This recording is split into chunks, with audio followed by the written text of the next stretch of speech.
جی السلام علیکم ورحمۃ اللہ۔ حضرت کیسے ہیں آپ؟ ٹھیک ہیں جی؟ طبیعت ٹھیک ہے؟ مزاج اچھے ہیں؟ اللہ تعالیٰ آپ کو آباد رکھے جی، خوش رکھے۔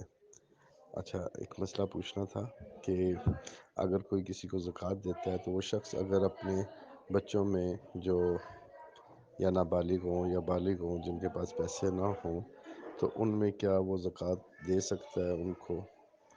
اور اس بارے میں ذرا بتا دیجیے گا تو بہت شکریہ آپ کا، اللہ تعالیٰ آپ کو جزائے خیر عطا کرے جی۔ ذرا یہ مسئلہ بتا دیجیے گا کہ وہ بندہ اپنے بچوں کو وہ زکوٰۃ دے سکتا ہے یا نہیں دے سکتا؟ جی السلام علیکم ورحمۃ اللہ جی، لوہی صاحب خیریت ہے جی؟ ماشاء اللہ جی حضرت دیکھیں، جس کو زکوٰۃ دی گئی اس کا مستحق ہونا ضروری ہے نا۔ تو جب ایک مستحق شخص کو زکوٰۃ دے دی تو وہ بالغ ہو گیا۔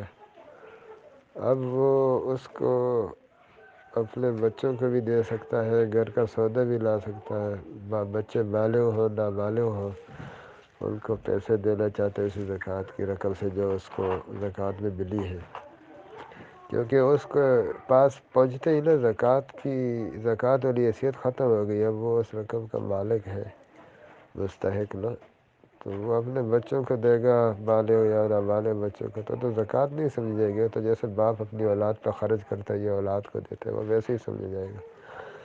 تو زکوٰۃ کی حیثیت غریب کی جیب تک، غریب کی ہاتھ تک پہنچنے تک ہوتی ہے۔ جب غریب کے ہاتھ تک پہنچ گئی، اب وہ زکوٰۃ والا حکم پر ہو گیا۔ اب غریب اپنی ضروریات میں، اپنے اولاد میں، بیوی بچوں میں خرچ کرتا ہے تو کر سکتا ہے، جیسے باقی مال آدمی اپنی کمائی تنخواہ سے اپنے بیوی بچوں پہ خرچ کرتا ہے، ان کو جیب خرچ دیتا ہے، منتھلی دیتا ہے۔ تو اسی طرح غریب کے پاس جب زکوٰۃ پہنچ گئی تو زکوٰۃ ہونے کی حیثیت اب اس کی مکمل ہو گئی۔ اب وہ اپنے گھر میں اسی طرح نارمل طریقے سے خرچ کر سکتا ہے، گھر کے افراد پہ، بیوی بچوں پہ، اس میں کوئی حرج نہیں۔ ٹھیک ہے، السلام علیکم۔